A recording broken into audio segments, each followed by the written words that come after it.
से उन्हें कैंसर हो सकता है।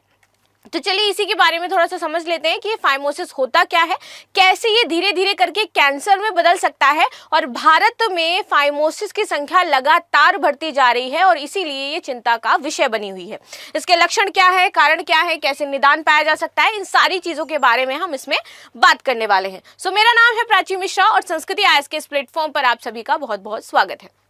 फाइमोसिस लिंग से जुड़ी एक समस्या है जो आपको कैंसर तक पहुंचा सकती है, लेकिन इसके बचाव के कुछ लक्षण हैं। बचाव इसका हो सकता है, लेकिन अगर आप सजग रहें तो इससे बचा जा सकता है। चलिए देखते हैं।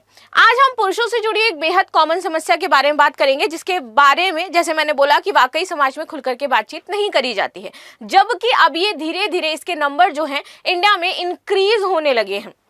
आगे आते हैं।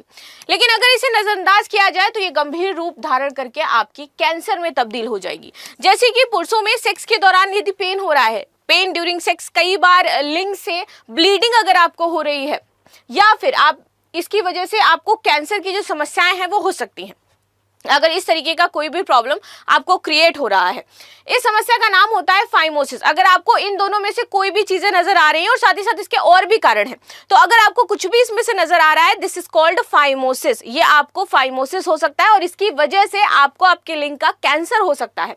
ठीक है, ये समस्या उन्हीं पुरुषों में होती है जिनका सरकमी सीजन या फिर जिसको हम खतना कहते हैं, अगर बात करें हिंदी में, नहीं हुआ होता है, क्योंकि उनमें ये समस्या होने के ज्यादा चांसेस होते हैं फाइमोसिस के। ठीक है, आगे बात करते हैं। पुरुषों के लिंग के अगले हिस्से ग्लैंड्स पर मौजूद चमड़ी को फेरास्किन बोलते हैं। अगर ये फेरास्किन किसी कारण से बहुत ज्यादा टाइट हो जाए या फिर पीछे ना आए, तो ये फेरास्किन पेशाब के रास्ते को ब्लॉक कर देता है। आपका ये जो फेरास्किन होता है, ये जो पेशाब का आपका रास्ता है, यूरिनल रास्ता है, उसको ब्लॉक कर देगा। इस समस्या को यहाँ पर फाइमोसिस कहा जाता है। ठीक है, फाइमोसिस के प्रकार क्या होते हैं, देखो यहाँ पर फिजियोलॉजिकल फाइमोसिस की बात करें तो ये ज्यादातर आपके बच्चों में होती है और आमतौर पर ये सबसे, अगर ये बड़े होते हैं तो उनके बड़े होने पर ये ठीक हो जाती है।